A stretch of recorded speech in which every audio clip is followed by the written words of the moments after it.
विश्वनाथ ओगरदानी त्रिकालदर्शी कैलाशी विनाशी भगवान शिव, जिनकी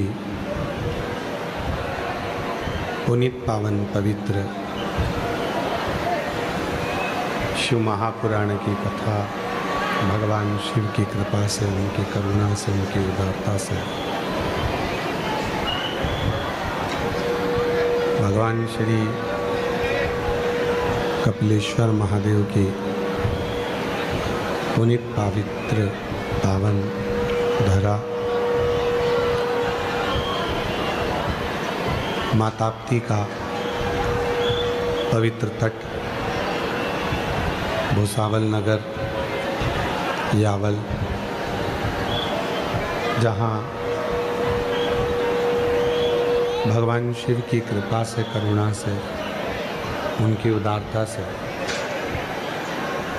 ये पवित्र पावन कथा के मुख्य यजमान श्री रतन धोड़ू भोई जी, श्रीमती पुष्पा रतन भोई जी, श्री विजय रतन भोई जी, श्रीमती मीना विजय भोई जी, श्री अजय रतन भोई जी, श्रीमती शीतल अजय भोई जी, पाडलसा भूसावल महाराष्ट्र से। एक बार यजमान परिवार के लिए जोरदार ताली बजाकर स्वागत, वंदन, अभिनंदन। जिन्होंने पवित्र पावन शिव महापुराण की कथा को भूसावल नगर में आयोजित किया और ये पवित्र कथा श्रवण करने का सौभाग्य आप और हम सबको प्राप्त हो। शिव जो संपूर्ण जगत के कल्याण करने वाले हैं, जन्म और मृत्यु के बंधन से मुक्त करने वाले, जिसने मानव देह प्राप्त तो कर ली और मनुष्य देह प्राप्त करने के बाद भी यदि भगवान शिव की अविरल भक्ति को प्राप्त न किया, शिव नाम न लिया, भगवान शंकर का गुणगान न किया, शिव स्तुति ना करी, तो उसका संसार सागर में जन्म लेना व्यर्थ है।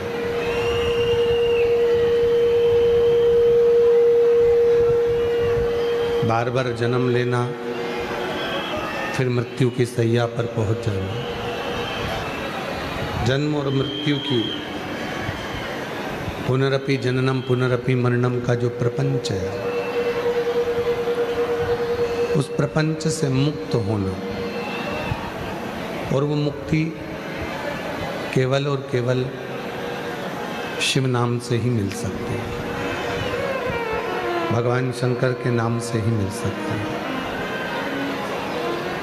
और मैंने तेरे ही भरोसे बाबा, तेरे ही भरोसे हवा विच उड़ती जावागी बाबा, डोर तो छड़ीना में कटी जावागी। बोले मैं तेरी भक्त शंभो, मैं तेरी भक्त हवा विच उड़ती जावागी, डोर तो छड़ीना में कटी जावागी। भोले मैं तेरी भक्त शंभो, मैं तेरी भक्त। शिव नाम शिव तत्व है।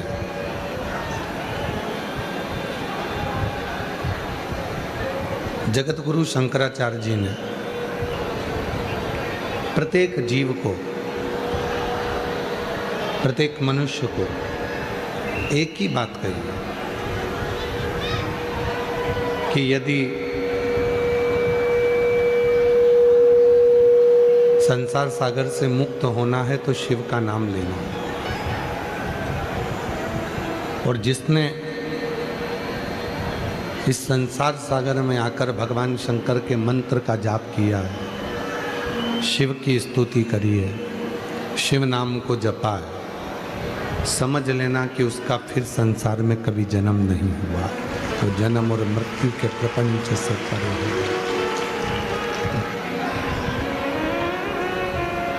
पशु पक्षी जलचर थलचर ये सारे जन्म आपके और हमारे होते रहे।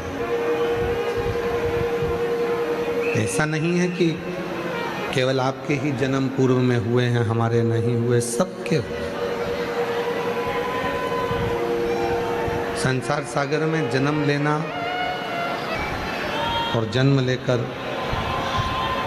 प्रभु नाम में डूब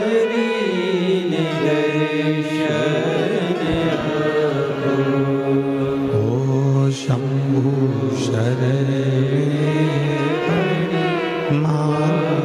घड़ी दुख दया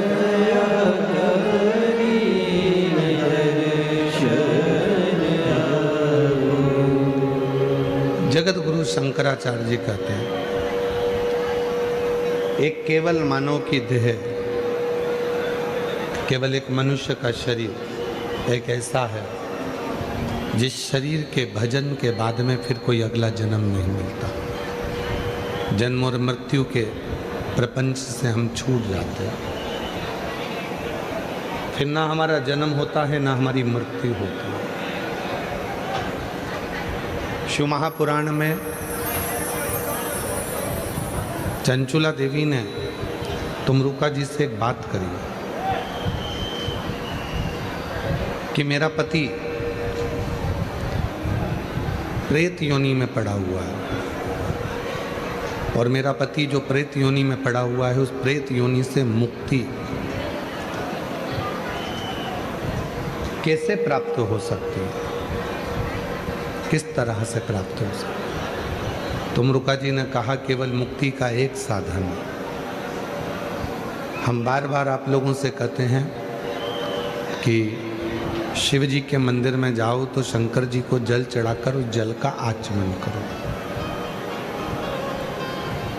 3 ताप मनुष्य के समाप्त हो जाते हैं, कायिक, वाचिक और मानसिक। और केवल ये सीहोर वाला बाबा नहीं कह रहा है, आप गीता प्रेस गोरखपुर की शिव महापुराण लेकर आइए और शिव महापुराण की विद्येश्वर संहिता के अंतर्गत इसको पढ़िए। आपको मिलेगा कि शिव जी पे जल चढ़ाकर उस जल का आचमन करने पर कायिक, वाचिक और मानसिक ये 3, हमने मन से कोई पाप किया हो, वाणी से अगर कोई पाप किया हो, शरीर के द्वारा कोई पाप किया हो, तो शिव पुराण कहती है कि ये 3 पाप केवल शिव जी पे चढ़े हुए जल को पीने से ही समाप्त हो जाते हैं। भगवान शंकर पे चढ़े हुए जल का आचमन करने से समाप्त हो जाते हैं। दूसरा प्रसंग, चंचुला देवी कह रही हैं तुमरुका जी से कि तुमरुका जी, एक नारी का जो जीवन होता है वो बड़ा संघर्ष का जीवन होता है। एक नारी जो अपने जीवन को जीती है वो कितना समर्पण। पति बाहर जाता है, भूख लगती है तो थोड़ा सा बाजार से मंगा कर भी खा लेता है, अपनी दुकान पर, अपने ऑफिस में, अपनी व्यापार में, रास्ते में, मार्ग में। घर की स्त्री को भूख लगती है बहू को अगर भूख लगती है तो 50 बार विचार करती है मैं रसोई घर में जाऊंगी और लोग देखेंगे कि बनाकर खा रही है, कल से लोग क्या कहेंगे। भीतर संकोच होता है, भीतर थोड़ा संकोच उत्पन्न होता है, और भीतर जब संकोच उत्पन्न होता है तो वो संकोच कहीं ना कहीं उस स्त्री को भीतर से खटकता है कि मैं अपने जीवन को जी रही हूं समर्पित कर कर, समर्पण कर कर।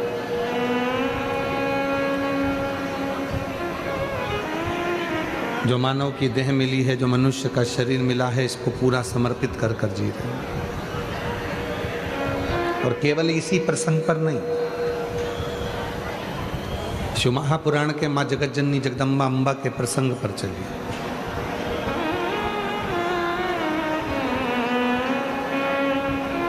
सती मैया,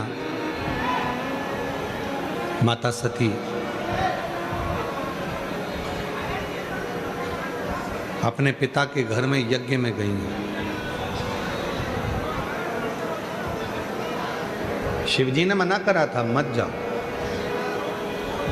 पर एक नारी ये विचार करती है कि मेरा जो मायका है, मेरा जो मायका है,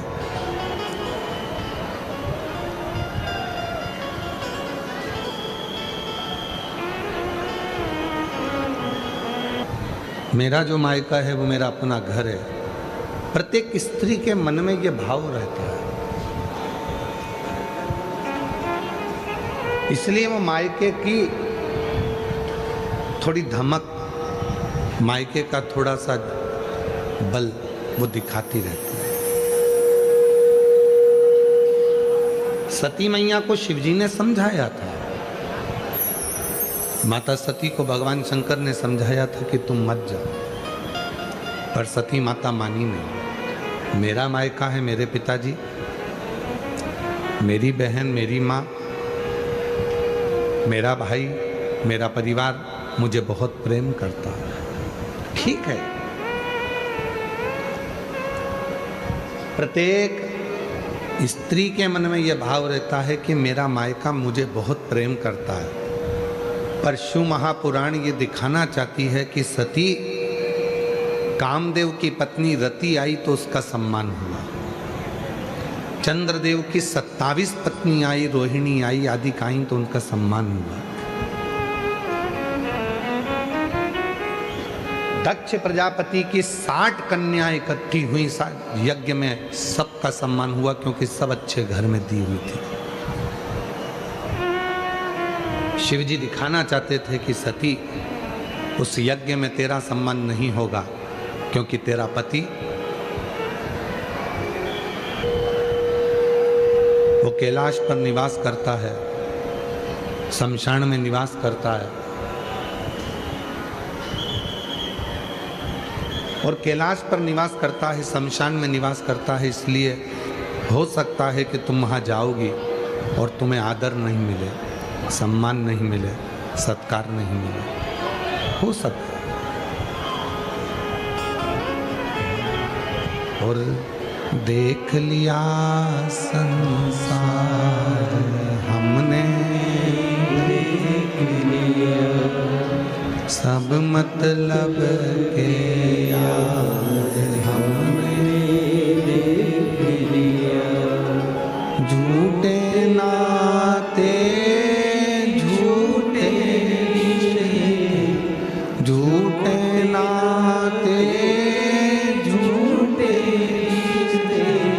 अरे झूठा है संसार हमने देख लिया सब मतलब के यार हमने देख लिया, देख लिया संसार हमने देख लिया। सती, तुम्हारी जितनी बहनें यज्ञ में आई हैं सबका सम्मान होगा। कामदेव की पत्नी भी रति भी यज्ञ में आई है तो उसका सम्मान होगा, पर सती तुम्हारा सम्मान तुम्हारे पिता के घर में नहीं होगा।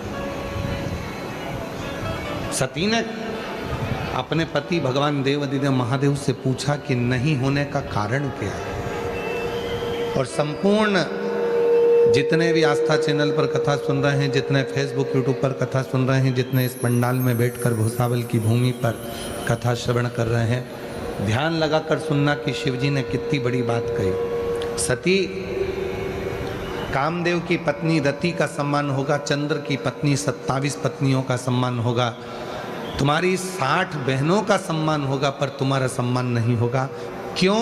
क्योंकि तुम्हारे पिता को मालूम है सबके घर में धन है, सबके घर में सोने के सिंहासन है, सबके घर में चांदी की थाली है, सबके घर में खूब सुंदर सुंदर महल हैं, केवल तुम एक अकेली हो जिसके पास महल भी नहीं है, सोने की थाली भी नहीं है और सोने के सिंहासन भी नहीं है। दुनिया धन का सम्मान करती है, इंसान का नहीं। इंसान, दुनिया धन का आदर करती है, दुनिया संपदा का आदर करती है, दुनिया वैभव का आदर करती है। और ध्यान देना, प्रैक्टिकल करके देखना, तुम्हारे अड़ोस में पड़ोस में तुम्हारे रिश्तेदार में कोई बहुत बड़ा ऑफिसर हो, प्रैक्टिकल करके देखना, तुम्हारे अड़ोस में पड़ोस में कोई बहुत बड़ा ऑफिसर हो, जब वो कुर्सी पर रहता है तो लोग सलाम ठोकते हैं, जब वो कुर्सी पर रहता है तो जी सर जी सर जी सर जी सर सब सेवा में लगे रहते हैं।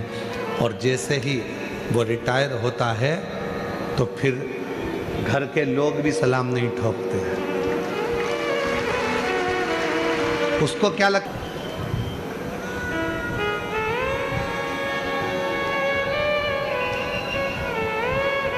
तुम्हारी कुर्सी का सम्मान, धन का सम्मान, वैभव का सम्मान है। और ध्यान देना,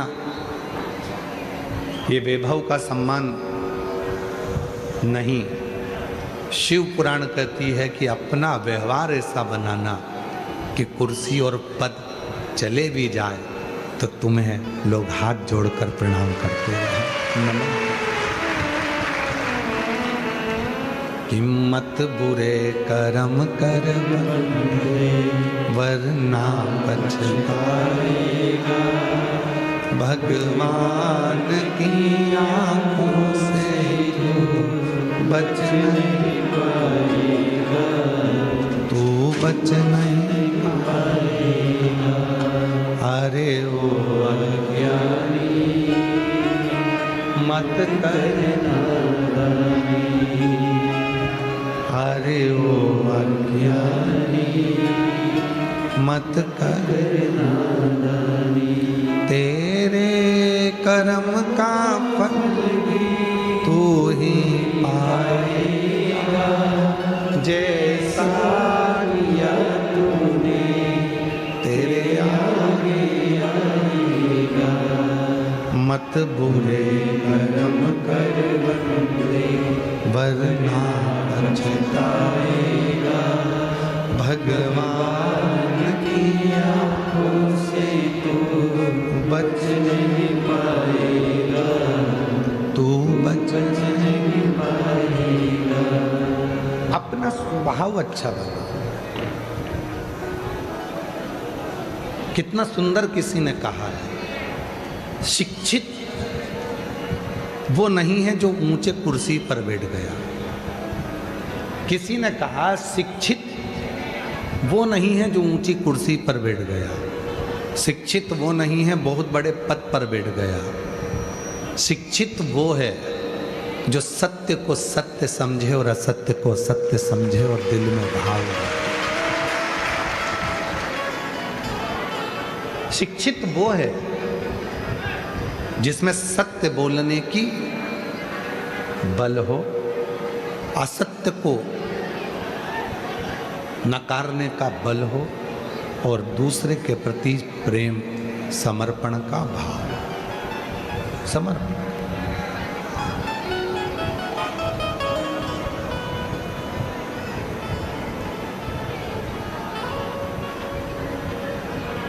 हमारे इस कथा के जो जजमान हैं श्री रतन जी श्री विजय जी, श्री अजय जी, भोई परिवार।